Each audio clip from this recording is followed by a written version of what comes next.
Social media can be a nice way to catch up with friends, family, and laugh at a few hilarious videos. But if you find yourself aimlessly scrolling on different social media platforms for countless hours, which can be very easy to do, it may be time to rethink some things. Social scientist Isa Watson joins us with more on her tips for a healthier relationship with social media. Welcome, Isa. Hi, Desiree. Thanks so much for having me. Yeah, we're happy to have you on and to talk about this subject because it's important. So, why is there a gap between how people present themselves on social media and how they feel in real life? Well, we live in this perfectionist culture where we are so endlessly seeking validation by sharing the positive snippets of our lives. I always say social media is just one part of your life, one part of your puzzle. And so, one of the things that my second point that I want to make is that we have this overarching fear of vulnerability. One of the things that Dr. Brene Brown says, who studies vulnerability, is that staying vulnerable is the risk we have to take if we want to experience connection. And so, what social media ends up doing is showing the positive snippets of people's lives, but not really allowing us to connect and show up authentically as ourselves. Yeah, I agree. It's almost kind of like with social media, it can easily be that highlight reel showing all the good stuff, which is nice to show, but to kind of make it more Right. wholesome and show that vulnerability, like you mentioned. And why do deeper friendships impact our mental health positively? I mean, if you look at Maslow's hierarchy of needs, human connection or just love, belonging, and connection is so important to, just our existence as human beings and our needs. And quite frankly, we're in a loneliness epidemic. More Gen Z and millennials have experienced loneliness than any generation prior, and that's actually going to, continue to be the trend.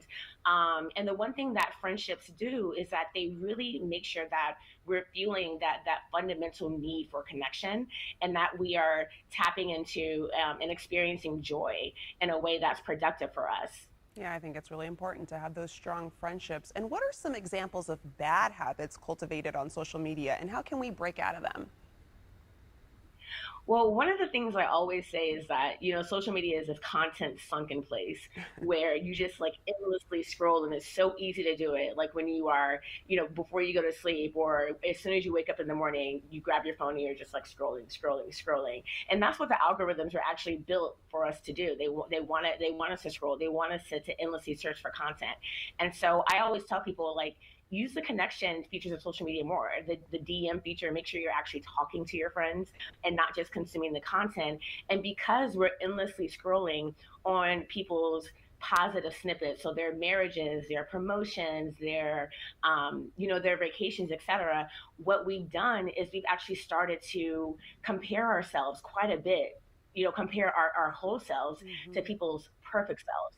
And so it creates this, really hard psychological place to be for us on an everyday basis when those are the habits that we picked up. Yes, and like you mentioned, it's so easy just to aimlessly scroll. I do that at night. I'm tired, but I'm just going to check it for a little bit. And then, like, an hour's gone by. So, making sure you're monitoring that. And how can we deepen our friendships utilizing social media? Well, the first thing I just want to reiterate is that social media is never the whole story. And so when you're really investing in your friendships, it's important to make sure that, sure, you can engage with them on social media, but you should be engaging with them, by other means of communication as well, text, phone, in real life. But one of the things that I think is important is that, when we are engaging with our friends on social media, that we message them more, Yes. as opposed to endlessly scrolling. Send more, be in the DMs more. I know there's a little, there's sayings around that, but hide into your friends' DMs and make sure you just check in on them and see what's going on, see what's good.